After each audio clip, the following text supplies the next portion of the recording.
નમસ્કાર મિત્રો, આજે આપણે નોર્મલી ઓપન કોન્ટેક્ટ અને નોર્મલી ક્લોઝ કોન્ટેક્ટ વિશે શીખીશું. તો એનો એટલે નોર્મલી ઓપન અને એનસી એટલે નોર્મલી ક્લોઝ. ત્યાં અહીંયા એનોનો સિમ્બોલ અને એનસીનો સિમ્બોલ દર્શાવેલો છે. આપણે કોઈ પણ બટન પ્રેસ કરીએ એટલે એનોમાં કોન્ટેક્ટ પ્રેસ થતા હોય છે અને આખી સર્કિટરી ચાલુ થતું હોય છે. અહીંયા આપણે એક બલ્બના એક્ઝામ્પલ દ્વારા સમજવા પ્રયત્ન કરીશું. જનરલી એનો કોન્ટેક્ટ તરીકે આપણે ગ્રીન બટનનો યુઝ કરતા હોઈએ છીએ, જે આપણે અહીંયા પ્રેસ કરીને જોઈશું. નોર્મલી ક્લોઝ તરીકે આપણે રેડ બટનનો ઉપયોગ કરતા હોઈએ છીએ. આમ તો બંને બટનનો અરસપરસ ઉપયોગ કરી શકાય, કારણ કે પાછળની સાઈડ એનો અને એનસી કોન્ટેક્ટ્સ બધા અવેલેબલ હોય છે. અહીંયા સર્કિટમાં તમને દેખાય છે કે બે સ્ક્રૂનો તમે એનો તરીકે પણ ઉપયોગ કરી શકો અને એનસી તરીકે પણ ઉપયોગ કરી શકો. ઓકે, પરંતુ હવે આપણે પહેલાં સૌપ્રથમ મલ્ટીમીટર વડે ચેક કરીશું. તો એનો નોર્મલી ઓપનનો મતલબ જ એવું થાય છે કે અંદરથી વાયરના કોન્ટેક્ટ્સ કોઈ પણ છે નહીં, ખુલ્લા વાયર છે. એટલે આપણે બટન પ્રેસ કરીશું ત્યારે જ એ અંદર બટન જોઈન્ટ થાય છે, જે શરૂઆતની સર્કિટમાં જોયું. મલ્ટીમીટરમાં નોર્મલી ઓપન એટલે કે સ્ટાર્ટ બટન જ્યારે પ્રેસ કરીશું ત્યારે જ અહીંયા લાઇટ બ્લિંક થશે, તમે જોઈ શકો છો. ઓકે,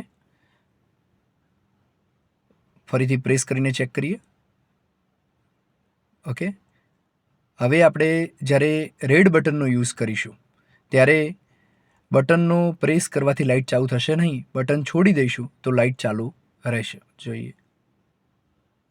ઓકે, હવે આપણે જે બલ્બનું કનેક્શન સૌપ્રથમ સર્કિટમાં જોયેલું, નોર્મલી ઓપન કનેક્શન માટે ગ્રીન કલરની સ્વિચમાં એનો કોન્ટેક્ટ્સ ઉપર આપણે બલ્બનો એક છેડો અને બીજો બ્લેક કલરનો છેડો ન્યુટ્રલ માટે છોડેલો છે.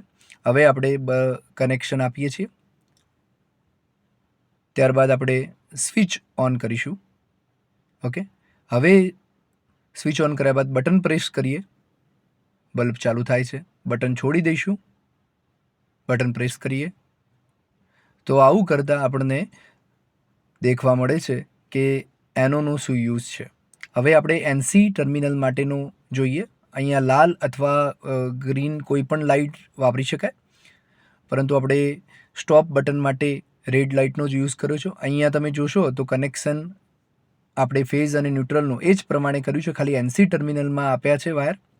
હવે અહીંયા આપણે સપ્લાય ઓન કરીશું તો ગોળો ડાયરેક્ટલી ચાલુ થઈ જશે, પરંતુ સ્ટોપ બટન પ્રેસ કરશો એટલે આ બંધ થશે. જોયો, ચાલુ છે, બંધ થાય છે, ચાલુ છે, બંધ થશે. તો મિત્રો, આ પ્રકારના વધુ વિડીયો માટે આપ અમારો સંપર્ક કરી શકો છો. અને સ્ટાર ડેલ્ટા સ્ટાર્ટરના વિડીયો વધુ વિગત સાથે તમને અહીંયાથી જ પ્રાપ્ત થશે. આપની કોમેન્ટ ઉપર ધ્યાન આપવામાં આવશે અને કોમેન્ટમાં જે પ્રમાણેના રિવ્યૂ હશે એ પ્રકારેનો વિડીયો આપને બનાવીને અહીંયા મોકલી આપવામાં આવશે, અપલોડ કરવામાં આવશે. તો આ પ્રકારના કોઈપણ પ્રશ્નો જો આપને મૂંઝવતા હોય તો આપ કોમેન્ટ બોક્સની અંદર આ બાબતે ધ્યાન દોરી શકો છો. વધુમાં વધુ શેર અને સબસ્ક્રાઈબ કરો. Thank you. ખૂબ ખૂબ આભાર.